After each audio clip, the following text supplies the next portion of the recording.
इससे पहले पिछला वाला वीडियो में बताए थे कि अगर किसी चीज का इंटरसेक्शन अगर दो इवेंट हो रहा है और दोनों का अगर इंटरसेक्शन निकालना हो, ए इंटरसेक्शन बी, तो एक क्या होता है P A into P B के बराबर होता है, P A into P B. Condition है कि पी और पी बी जो हमारा है दोनों का दोनों इंडिपेंडेंट रहना चाहिए।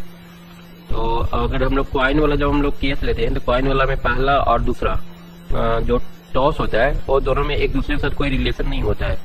अगर पहला बार टॉस किए उसमें हेड आने का प्रोबेबिलिटी 1/2 है, तो सेकंड टॉस में भी हेड आने का प्रोबेबिलिटी 1/2 ही रहेगा।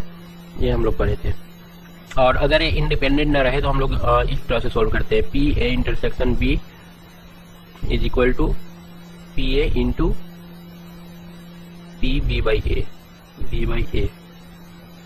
ये वाला फॉर्मूला फिर अगर इंडिपेंडेंट नहीं रहता तो ये वाला लगाते हैं। तो इस पर भी हम एक क्वेश्चन करवा देंगे, इसको थोड़ा साफ साफ लिख देते हैं।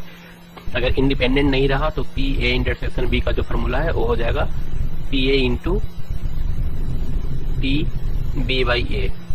इसका मतलब हुआ कि ए के होने के बाद बी के होने का प्रोबेबिलिटी पी बी बाई ए इसको पढ़ते हैं। तो इस पर भी एक एग्जांपल देखेंगे और अभी इस पर जो एक एग्जांपल है इंडिपेंडेंट वाला वो ए वाला हम लोग देख लेते हैं। इसमें दिया है a fair coin is tossed till head appear for the first time. जब तक हेड नहीं आएगा तब तक ये टॉस होता रहेगा।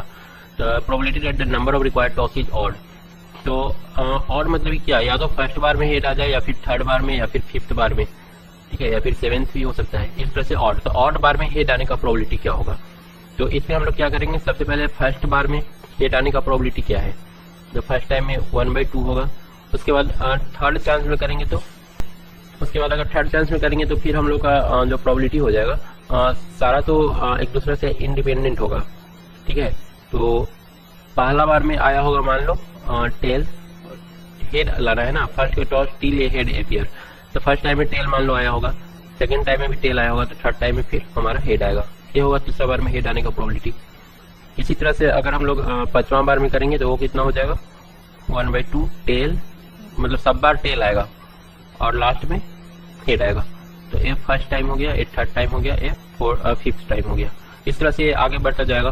तो ये हमारा है 1/2, 1/8 और 1/32। अगर सबको हम लोग वो ऐड कर लेंगे तो ये हम लोग को टोटल प्रोबेबिलिटी दे देगा। तो P यहाँ पर लिख लेंगे number of tosses is odd, tosses is odd.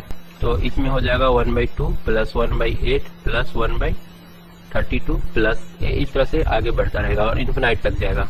तो इसको ऐड करेंगे हम लोग। तो यहाँ पर सब मल्टीप्लाई क्यों कर रहे हैं, क्योंकि सारा पहला और दूसरा एक दूसरे के साथ कोई रिलेशन नहीं है, सब इंडिपेंडेंट है, इसलिए हम लोग मल्टीप्लाई कर रहे हैं। पहला बार में 1 और 2, पहला बार में हेड नहीं आया, हेड नहीं आया तो हेड ना आने का प्रोबेबिलिटी 1/2 होगा, दूसरा बार में भी 1/2 होगा, तीसरा बार में हेड आने का प्रोबेबिलिटी 1/2 होगा और सब इंडिपेंडेंट है तो मल्टीप्लाई करते चले गए।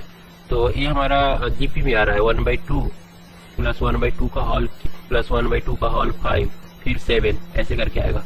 तो जीपी इनफिनाइट जीपी का सम क्या होता है a/1 माइनस आर। आर कितना हो जाएगा 1/2 का होल स्क्वायर। तो ये हम लोग को देगा 1/2 इंटू 4/3 इज इक्वल टू 2/3।